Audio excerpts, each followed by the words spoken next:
우리에게 주시는 하나님의 말씀은 고린도전서 13장 1절에서 13절까지의 말씀입니다.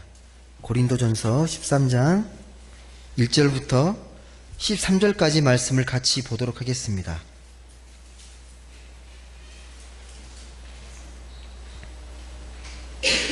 고린도전서 13장 1절에서 끝절까지 13절 말씀까지 우리 한 목소리로 교독해서 읽도록 하겠습니다. 제가 먼저 1절 말씀 읽겠습니다. 내가 사람의 방언과 천사의 말을 할지라도 사랑이 없으면 소리나는 구리와 울리는 꽹과리가 되고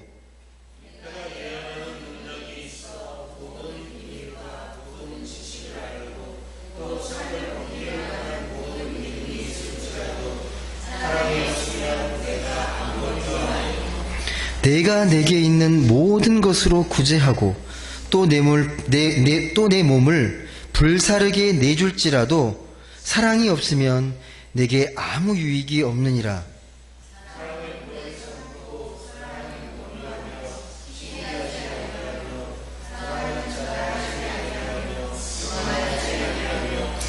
무례히 행하지 아니하며 자기의 유익을 구하지 아니하며 성내지 아니하며 악한 것을 생각하지 아니하며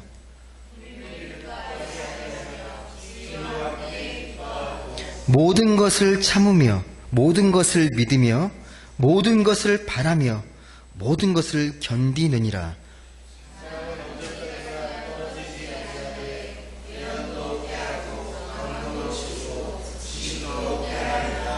우리는 부분적으로 알고 부분적으로 애연하니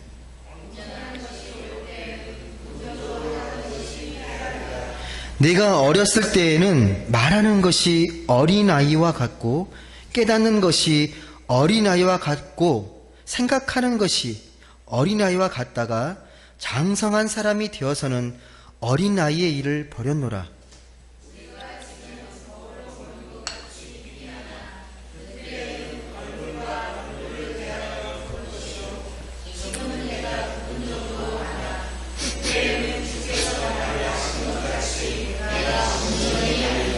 같이 읽겠습니다. 13절. 그런즉 믿음, 소망, 사랑 이 세 가지는 항상 있을 것인데 그 중에 제일은 사랑이라.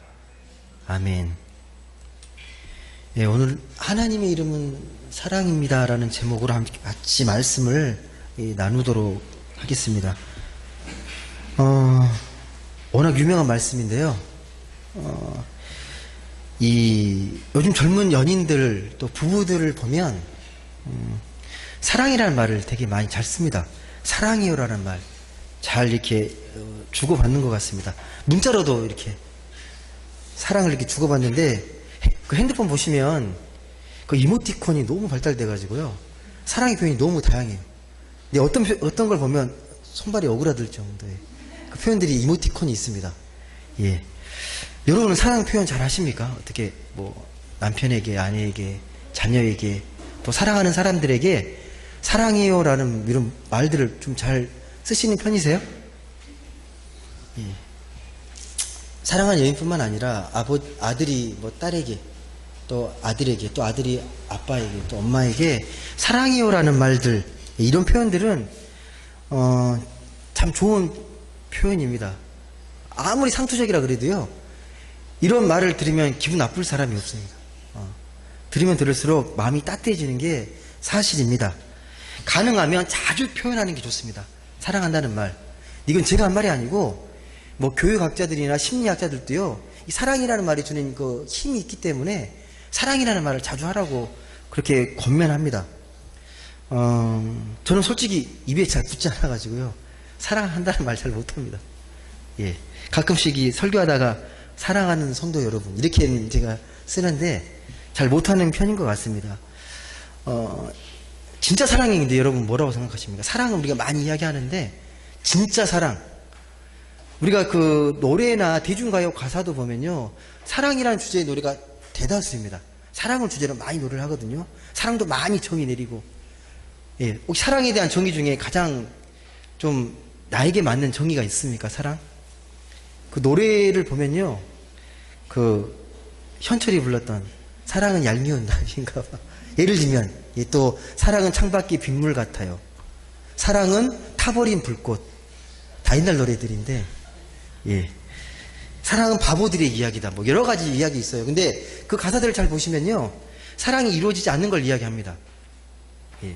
아시겠지만 사랑이라는 게 꼭 이루어지리라는 보장도 없고 짝사랑도 되게 많고요. 사랑도 뜨겁게 사랑했다가 금방 시들어 버리기도 합니다. 그게 사랑의 우리의 모습들입니다. 근데 이런 사랑뿐만 아니라요, 이 사랑도 우리가 잘못 알게 되면 잘못된 사랑을 합니다. 이게 삐뚤어진 사랑을 합니다. 어떤 사랑이 가장 삐뚤어진 사랑일 것 같습니까? 어떤 경우에 우리가 잘못된 사랑을 많이 하는 것 같을까요? 어떤 경우에? 관계를 보시면 잘 우리가 이해할 수 있는데요. 부모와 자식 간의 사랑, 이 사랑만큼 끈끈하고 강렬한 사랑이 없습니다. 이 부모와 자식 간에. 그렇기 때문에 역설적으로요, 가장 위험한 사랑이 부모와 자식 간의 사랑입니다. 느끼시겠지만요, 이 부모와 자식은 결코 평등하지 않습니다. 절대 평등한 관계가 아닙니다. 가장 극단적으로 불평등한 관계에서 이 사랑이 시작이 됩니다.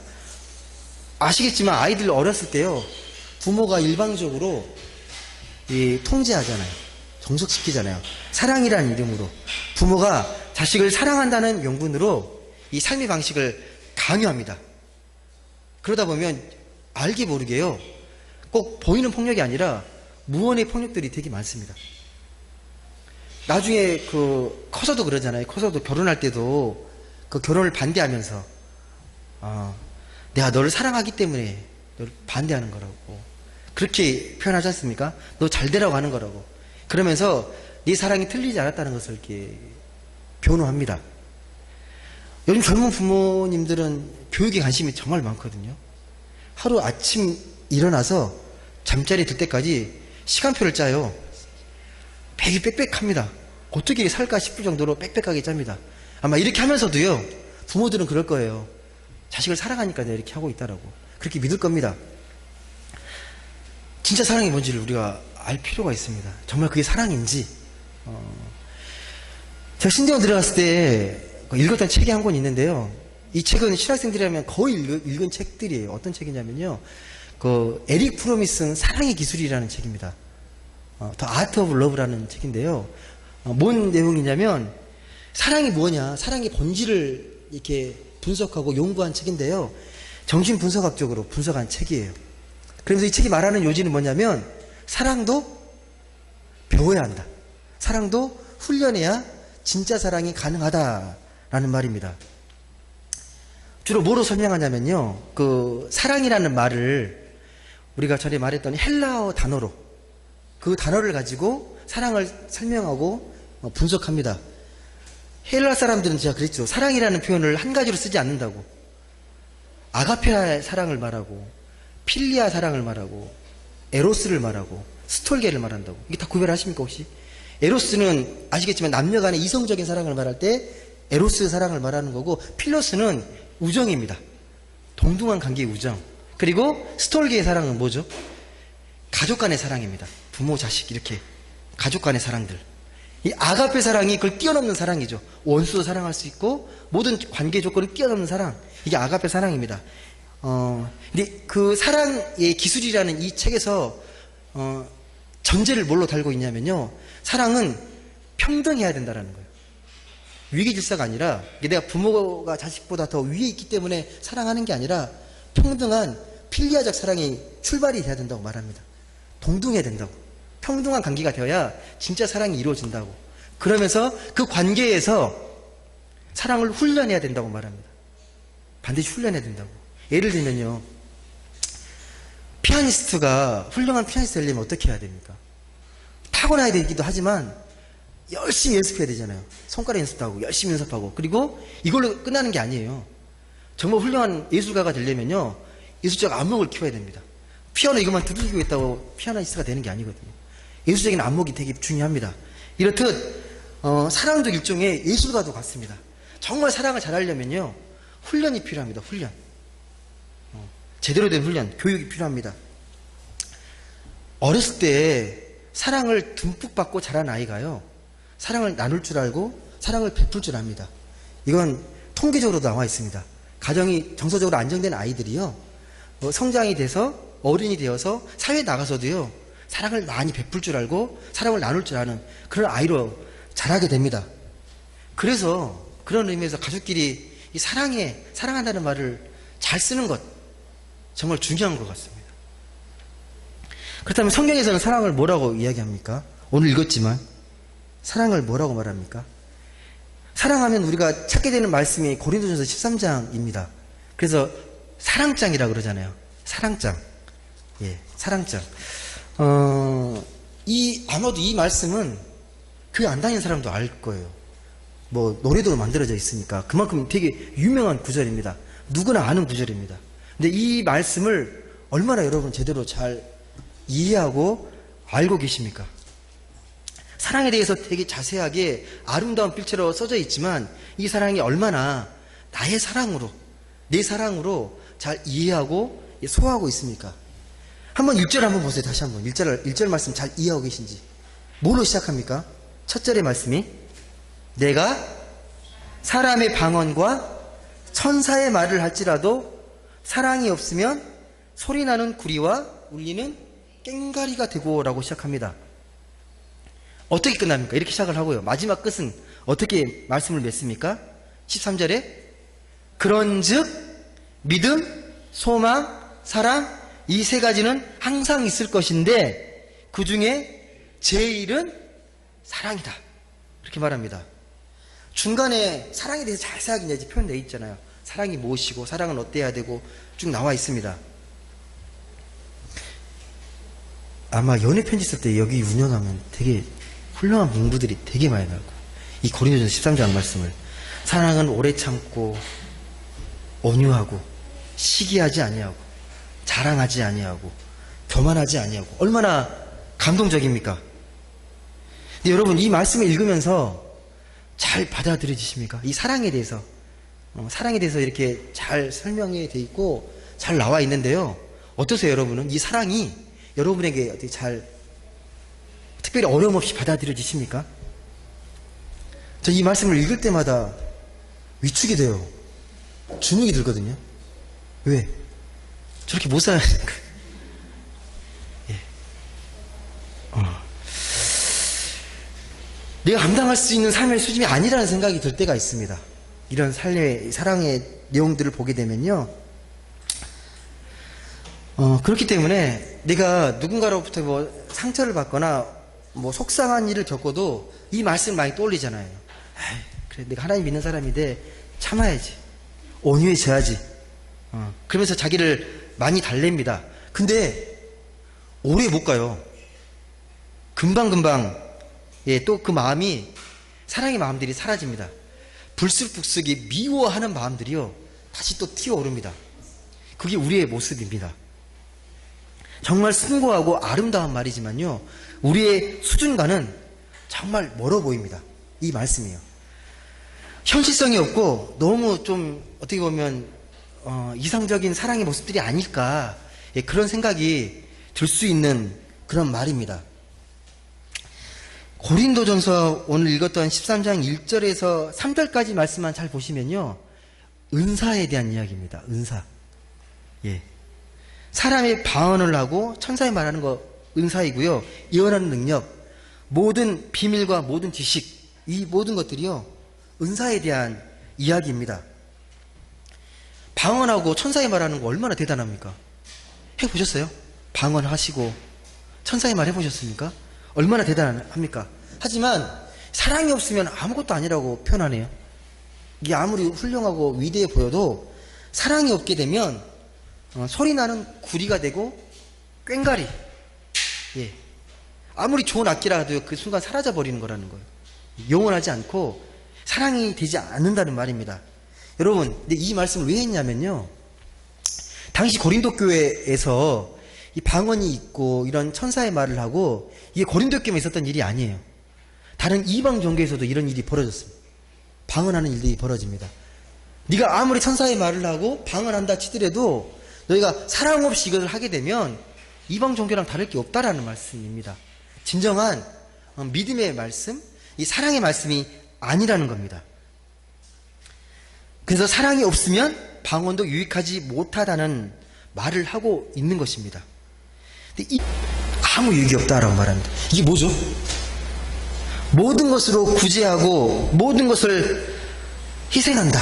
이게 구제와 희생인데, 네가 있는 내 자산 모든 거 가지고 다 구제하고 네 몸을 태우면서까지 희생하더라도 어떠하다?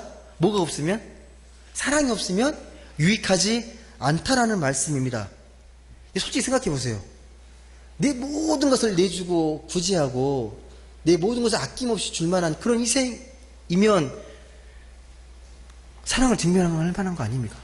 충분히 증명하잖아요. 교회도 구제하고 헌신하면서 사랑을 표현하잖아요.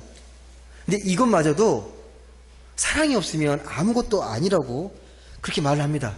이 질문의 요지를 아셔야 돼요. 네가 아무리 희생하고 네가 아무리 구제하더라도 이것들이 사랑이 아니라 내 의로 하고 있으면 결코 칭찬받으려고, 네가 뭔가 존경받고 뭔가 더 위대해지려고 하는 희생이고 구제라면 그것도 아무것도 아니라는 말씀입니다. 이런 모습마저도 사랑과 구별하고 있어요. 구별하고 있는 말씀입니다. 그렇다면요, 이 고린도전서 13장이 말씀하는 이 사랑, 도대체 이 사랑이 뭔지를 좀 잘 알아야 되는데요, 이 잘 알려면 맥락을 우리가 잘 이해할 필요가 있습니다. 이 말씀하기 전에 12장 바로 앞장에 보시면요, 어떤 내용이 나오냐면 우리의 은사에 대해서 나옵니다. 가르치는 은사, 방언하는 은사, 다양한 은사들이 나옵니다. 이 말씀 가르치는 은사, 많은 은사가 나옵니다. 여러분, 은사가요 헬라어로 뭐냐면 카리스마입니다. 카리스마. 많이 들어보셨을 거예요. 근데 보통 우리 카리스마 그러면 어떤 생각합니까? 어떤 한 사람의 뛰어난 리더십, 모든 걸 지배하고 권위적인 어떤 그런 독단적인 리더십을 생각하는데 그게 아니고요, 이 카리스마는요 하나님의 선물입니다. 선물입니다. 그러니까 만약에 누군가에게 이 사람은 카리스마 있어 라는 말은요, 이 사람에게 하나님의 선물이 있어 라는 말입니다. 하나님의 선물이 있어. 그러니까 카리스마 있는 사람은 하나님의 선물을 받은 사람이라는 것입니다. 그 은사의 종류가 고린도전서 12장에 쫙 나와 있습니다. 지혜, 지식, 믿음, 병 고치는 은사, 방언, 통변 은사, 예언의 능력. 그게 오늘 읽었던 13장 1절에 3절에 나와 있는 말씀과 연결되는 말씀이에요. 떨어져 있는 말씀이 아니고요, 연결되어 있는 말씀입니다. 그러니까 말씀은 뭐냐면 우리 교회 안에서 신앙생활 하는 거 있잖아요. 신앙생활 관련된 거 모든 건 다 은사예요. 관련된 것들은, 관계적인 것들은 다 은사입니다. 제가 지금 예배 드리면서 이 예배를 인도하고 말씀을 전하는데요, 이 목사의 역할도 은사고요, 교회를 돌보고 청소하고 뭐 식사를 준비하고 이 모든 거 다 은사로 통합니다. 은사가 있어야 할 수 있는 것들입니다. 또 아이를 가르치고 돌보는 모든 것들도 다 하나님 주신 은사의 한 가지입니다. 하나님의 은사이기 때문에 정말 소중한 것입니다. 소중하게 다뤄야 되고, 나의 은사뿐만 아니라 남의 은사도 다 소중하고 귀한 것입니다. 그렇게 바라보아야 합니다. 그리고 그 은사로 이 삶이 풍성해지는 게 진정한 은사의 특징입니다. 근데 고린도 교회에 문제가 생겼어요. 은사가 어마어마하게 많은데요, 문제가 생깁니다. 어떤 문제가 생겼냐면 11장에 보시면 성찬하는 데에 문제가 생깁니다. 성찬식 아시죠? 성찬. 옛날 초대교회에서는 성찬을 두 가지 종류로 했어요. 첫 번째는 애찬식이라 그래가지고요, 자기들이 먹을 것을 가져와서 함께 나누는 예식입니다. 그러다 보니까 부자들은 좀 더 좋은 것들을 많이 가져올 거고 여유가 있으니까, 좀 가난한 분들은 싼 것들을 많이 가져왔겠죠, 음식들을.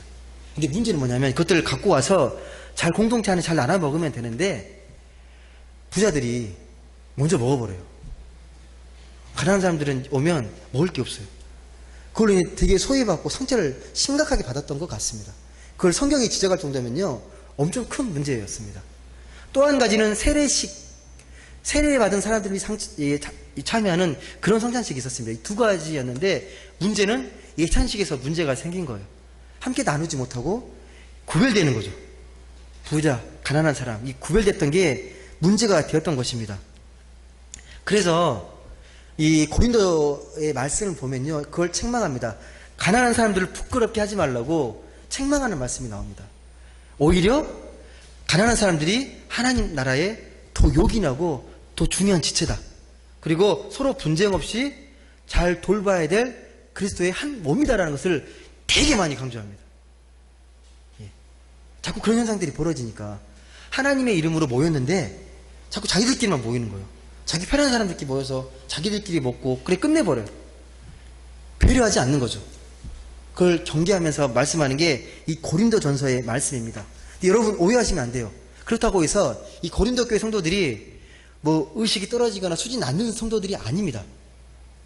성격이 삐뚤어졌거나 인격이 뭐 안 좋거나 그런 사람이 아니라 문제의 더 근본적인 문제는 뭐냐면 은사에 있었어요. 은사 자체에 문제가 있는 거예요. 여러분 은사가 어떤 특징이 있는지 아세요? 은사는요, 이게 잘못 쓰게 되면 내 욕망을 실현하는 수단이 될 수 있습니다. 얼마든지 될 수 있습니다. 그렇게 변질되는 경우가 우리 주변에는 얼마든지 많습니다. 병 고치는 은사 받고요, 기도원 세워서 돈 버는 사람도 있고요, 예언하는 능력으로 돈 받고 예언해주는 사람도 있습니다. 그렇게 쓰라고 주신 은사가 아니에요. 공동체를 잘 섬기라고 주신 은사인데 그걸 자기의 욕망을 실현하는 수단으로 둔갑해 버립니다. 한번 생각해 보십시오.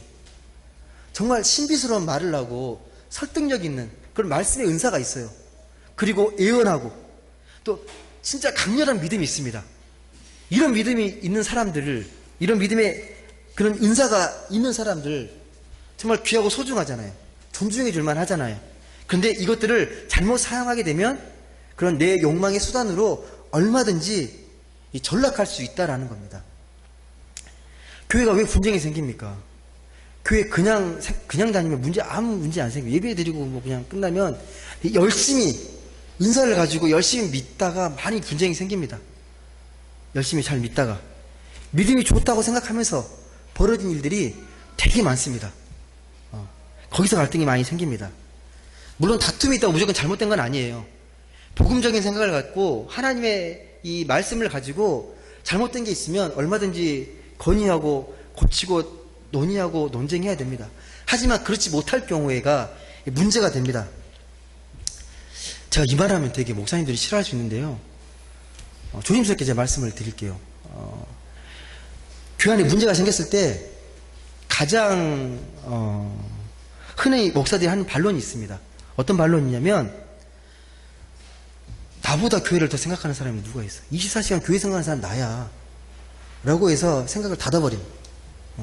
나보다 더 뛰어난 사람 없다고. 교회만큼은 내가 가장 하나님을 더 많이 생각하고 더 하나님의 마음에 더 가까운 사람이라고 착각을 합니다. 맡겨진 직분이 이 목회자의 직분이고 정말 소중하고 겸손하게 잘 해야 되지만 이게 잘못하면 이 목사의 직분도 은사거든요. 은사로 바라보지 못하게 되면 무시할 수 있다라는 거예요. 무시할 수 있다라는 거예요. 또 한 가지가 뭐냐면요, 세상 마지막 때가 되면 오늘 말씀처럼 이 믿음, 소망, 사랑은 항상 있어요. 근데 은사는 다 사라집니다. 영원하지 않습니다. 상대적이라는 것, 말씀을 제가 드리는 건데요, 아무리 훌륭한 뛰어난 예언을 하고 방언을 하고 훌륭한 지식이 있어도 그게 영원하지 않습니다. 언젠가는 끝나게 되어 있습니다. 뭐 이거 생각하시면 돼요. 우리가 죽음이 가까울수록 모든 은사는 흐릿해집니다. 흐릿해지게 되어 있습니다. 요즘 세계적으로 정말 잘 나가는 가수가 있어요. 방탄소년단. 빌보드에 막 정상도 오르고 되게 유명합니다. 근데 그 명성이 언제까지라고 생각하십니까? 영원할까요? 아니요. 정말 뛰어난 노래를 하는 사람이 있는데 그 뛰어난 노래를 평생토록 할 수 있을까요? 아닙니다. 아무리 훌륭한 지식을 갖고 있어도, 훌륭한 천재 같은 교수가 있어도요, 그 지식은 그치게 되어 있습니다. 제가 예전에 한번 뉴스를 본 적이 있는데, 뉴스에 보니까 되게 유명한 교수님이신데 그분이 이제 은퇴하시고 이제 뭐 연구활동 이제 그만두시고 치매 걸렸다는 소리를 들었거든요. 되게 허망하잖아요. 그렇게 평생도록 연구하고 지식을 쌓았던 분들인데 결국은 다 그치게 되어 있습니다. 마지막 때가 되면요. 구제, 희생도 마찬가지입니다. 영원하지 않습니다. 예. 오직 나와 있는 것처럼 사랑이 영원합니다. 사랑만이 영원합니다. 그래서 사랑이 없게 되면 그것은 울리는 꽹과리 같다 하고 말하는 겁니다. 처음에 들을 땐 되게 울리고 되게 화려하고 잘 들리는 것 같지만 다 사라지잖아요. 그 순간, 연주하는 순간에는 영원할 것 같은데 다 사라지게 되어 있습니다. 그럼 여러분, 우리가 은사를 볼 때요, 진짜 은사랑 가짜 은사랑 어떻게 구별할 수 있을까요? 이게 진짜 은사인지 가짜 은사인지 어떻게 구별할 수 있겠습니까? 제가 서두에 말씀드렸는데 제가 사랑한다는 말을 잘 못한다고 드렸잖아요. 습관적으로 못한 것도 있지만 연애할 땐 좀 많이 했는데 많이 이상하게 잘 안 되는, 예, 습관이 안 된 탓도 있긴 한데요. 더 근본적으로는요, 이 사랑이라는 말의 무게감 때문에 그래요. 깊이 묵상하면 묵상할수록 정말 두려운 말이 사랑입니다. 하나님의 존재 방식이 사랑이에요. 사랑의 뿌리가 하나님이십니다. 온전한 사랑? 하나님밖에 못하십니다. 예, 그게 사랑의 특징이에요. 우리가 함부로 사랑한다, 되게 가벼워질 수 있습니다. 이 사랑이라는 말 자체가요. 오늘 본문에서 말하는 사랑은 그래서 좋은 말하고 용서, 관용을 베풀고 훌륭한 인격, 교양 자체를 가리키는 게 아니라 우리 모든 은사에 생명을 불어넣는 그런 특징이 사랑이라는 것입니다. 은사가 은사되게 하는 것, 그게 바로 사랑입니다. 내가 아무리 뛰어나도 그 바탕이 사랑이냐 아니냐를 끊임없이 물어야 합니다. 내가 왜 이걸 하고 있는지, 내가 남을 돕고 섬기고 있는지, 어떠한 목적을 하고 있는지를 끊임없이 질문해야 합니다. 다시 말씀드립니다. 사랑은요, 하나님만이 할 수 있습니다. 진짜 은사를 볼 수 있는 건요, 이 사람이 정말 하나님의 사랑의 바탕에서 하고 있는지를 물어보면 돼요. 그 바탕으로 하고 있는지를 점검하시면 됩니다. 근데 그 사랑이 우리에게 나타났다고 말을 합니다. 그 완전한 사랑이. 다시 한번 그 말씀 한번 띄워주실래요? 본문 4장 7절에서 7절 말씀. 이 말씀은요, 제가 공동번역, 쉽게 번역된 표현으로 제가 다시 한번 써놓은 말씀인데요. 사랑은 어떠한 특징이 있는지 한번 우리가 그 사랑을 좀 잘 생각해 보시면서 같이 한번 읽어봤으면 좋겠습니다. 한번 같이 읽어보겠습니다. 시작. 사랑은 오래 참습니다. 사랑은 친절합니다. 사랑은 시기하지 않습니다. 사랑은 자랑하지 않습니다. 사랑은 교만하지 않습니다. 사랑은 무례하지 않습니다. 사랑은 사욕을 품지 않습니다. 사랑은 성을 내지 않습니다. 사랑은 안심을 품지 않습니다. 사랑은 불의를 보고 기뻐하지 아니하고 진리를 보고 기뻐합니다. 사랑은 모든 것을 덮어주고 모든 것을 믿고 모든 것을 바라고 모든 것을 견디어냅니다. 예, 잘 아시는 말씀일 텐데요. 한번 쫙 보시고 몇 개나 해당되세요? 이 중에 몇 개를 내가 사랑으로 이해하고 소화하고 계십니까? 꽤 많은데 몇 개 정도 하십니까? 그래도 네. 제가 처음에 주눅든다는 표현을 말씀드렸는데, 위축이 된다는 말씀을 드렸는데, 이렇게 완벽한 사랑을 하신 분이 계십니까? 딱 한 분이 있잖아요. 예수님은. 근데 이 사랑의 특징이요, 잘 보시면, 잘 묵상해 보시면요, 예수님의 사랑이에요. 이렇게 하셨던 분이 예수님이세요. 이렇게 하셨던 분이에요. 예. 우리를 또 이렇게 나름 이렇게 살려고 애쓰잖아요. 좌절합니다. 예. 우리는 경험적으로 알잖아요. 이게 참 쉽지 않다, 어렵다는 거 우리가 경험적으로 많이 알고 있습니다. 되게 벅차다는 거 알고 있습니다. 근데 이게 이상한 게 아니에요. 그렇게 느끼는 게 정상이어야 돼요. 우리는 결코 하나님이 아니기 때문에. 그런데 중요한 건 뭐냐면, 우리가 죽을 때까지 이런 사랑을 완성할 수는 없지만 이런 사랑으로 온전해질 수 있도록 끊임없이 하나님의 사랑을 묵상해야 됩니다. 그런 사랑을 닮아갈 수 있도록, 주님의 사랑을 닮아갈 수 있도록 끊임없이 계속 묵상하는 훈련은 우리에게 반드시 필요합니다. 점점점 다가설 수 있도록. 그래서 우리의 은사를 은사답게 하려면요, 정말 그 사랑이 필요한데, 그 사랑을 우리가 담기 위해서 예수님의 삶을, 예수님의 말씀을 끊임없이 묵상하고 기도하는 겁니다. 오늘 말씀은 그래서 누구에게 하는 말씀이냐면요, 교회 다니는 사람들에게 하는 말씀이에요. 네가 이제 교회도 다니고 은사도 있는데 그 은사로 교만에 빠지지 말라고, 너 그 은사 자랑하지 말라고, 그 은사로 뽐내지 말라고, 그 은사로 잘 섬기라고, 공동체를 섬기고 약한 자를 섬기고 소외된 자를 섬겨서 잘 사랑하는 공동체를 세워가라고 그렇게 말을 하는 겁니다. 그러면서 마지막에 뭐라고 이야기하냐면 믿음, 소망, 사랑, 이 세 가지가 가장 중요하다는 말을 하는 겁니다. 그러면서도 가장 중요한 것이 사랑이다라는 겁니다. 근데 여러분, 우리가 사랑할 수 있는 게 아닙니다. 사랑을 부어주셔야 사랑할 수 있는 거고, 우리가 할 수 있는 건요, 이 믿음, 소망, 사랑 중에 믿음을 갖는 거고 소망을 갖는 거예요. 이게 우리가 할 수 있는 거예요. 이 믿음과 소망을 우리가 깊이 갖게 되면 이게 사랑과 연결되는 겁니다. 하나님의 사랑으로 이끌리게 되는 거예요. 하나님을 향한 믿음을 갖고 하나님 나라의 소망을 갖게 되면 이게 사랑으로 연결돼서 사랑의 은혜가 우리에게 부어진다는 말씀입니다. 너네가 사랑하라는 말이 아니에요. 내가 사랑을 부어줄 테니까 부어준 만큼 그만큼 사랑하라는 그러한 말씀입니다. 말씀을 맺겠습니다. 여러분 지금 진짜 사랑하고 계십니까?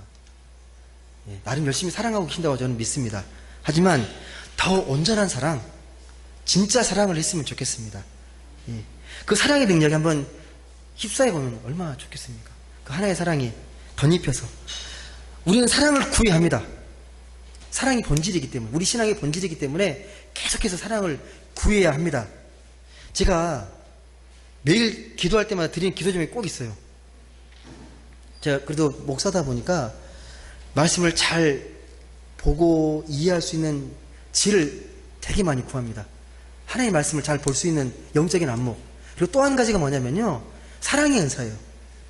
제 허름한 이 인격과 불안한 실존을 제가 너무 잘 알기 때문에 사랑이 좀 붙잡아 주시기를, 좀 사랑의 은사가 더 지금보다 풍성해지기를, 더 많은 사람 좀 더 이해하고 사랑할 수 있는 그런 마음이 내게 부어지기를 그렇게 매일 기도합니다. 그런 마음으로 여러분도 같이 기도하시고 사랑의 은사를 구하셨으면 좋겠습니다.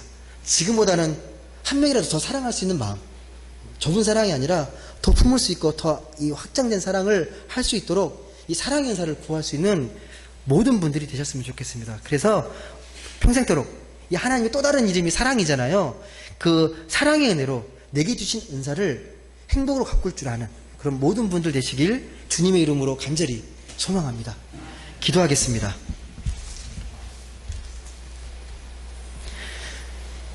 사랑의 하나님 감사합니다. 오늘 너무도 우리가 잘 아는 말씀인데 그 말씀의 깊이를 우리가 더 묵상하고 또 깨닫기를 원합니다. 우리는 사랑으로 태어난 존재입니다. 하나님이 사랑하셨기에 우리가 이 땅에 있을 수 있고 이 땅에 창조되었습니다. 그 사랑의 목적에 맞게, 창조의 사랑의 목적에 맞게 우리의 남은 삶을 온전히 살아가게 하여 주옵소서. 그 사랑을 내가 하려고 하는 것이 아니라 하나님 부어주시는 그 사랑에 덧입어서, 그 사랑에 힘입어서, 그런 사랑의 믿음을 갖고 사랑의 소망을 갖고 우리가 온전하게 이 땅과 이 가정과 삶의 현장을 살아갈 수 있도록 성령께서 우리 마음을 주장해 주시고 늘 이끌어 주옵소서. 늘 사랑하며 살아갈 수 있도록 하나님께서 늘 우리의 마음을 붙잡아 주시고 또 끌어주실 것을 믿사오며 이 모든 말씀 사랑이 많으신 예수님의 이름으로 기도드립니다. 아멘.